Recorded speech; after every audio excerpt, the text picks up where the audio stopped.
لو عملنا احصاء باخر كومنتات جات لي او معظم الكومنتات اللي جات لي في الفتره الاخيره، هنلاقي ان 90% من الكومنتات ديت والتعليقات ديت بتتكلم عن عندي عصافير زينه او جبت عصافير زينه او عندي بقالهم فتره وما بيبيضوش او ما بيضوش خالص ودايما بيكون الرد تقريبا واحد لكل انواع طيور الزينه. بتكون اجابه اول حاجه وفر الهدوء، هات عش مناسب، ما تفتحش العش كل شويه البياضه، ما تقعدش تفتح وتقفل فيها كل شويه. اتاكد ان المكسم او الوقافه اللي هم بيقفوا عليها بتكون ثابته عشان وقت التزاوج ما تتحركش فتبوظ عمليه التزاوج، ده في حاله لما يكون ان البيض بيطلع فاضي. انما لو انت اصلا عندك الطيور ما بتبيضش، فاول حاجه بنبص عليها هي ان هل الطيور اللي عندك متوالفه ولا لا، هل سنهم كبير للتزاوج ولا لا، هل هم مليسين ولا لا. وفي الفيديو هنتكلم يعني ايه مليسين. التلييس او التشحيم هو ان الطائر اللي عندك يكون مصاب بالسمنه، وده نتيجه ان حركته بطيئه وبياكل كتير.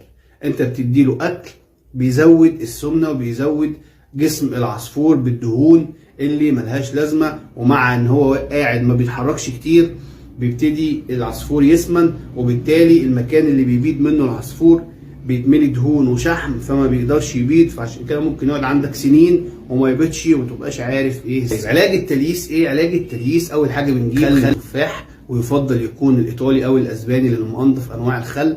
خل التفاح دوت بنجيبه بنحط 5 نقط منه على مسقه الميه وبنقدمها للطيور لمده من 5 ايام لاسبوع، وتبتدي بعد كده تحط ميه نضيفه مثلا يومين 3 من دون خل، وبعد كده ترجع تكررها. الحاجه الثانيه بتكبر القفص لو امكن، لان كل ما القفص كبر للعصفور بتديله مجال اللي هو يتحرك، وبالتالي بيحرق دهون كتير وما بيبقاش في وقت اللي هو يجمع دهون لان في حركه مستمره. نحاول ندي للعصفور خضروات لان الخضروات فيها الياف كتير وبتساعد ان الطائر يخس.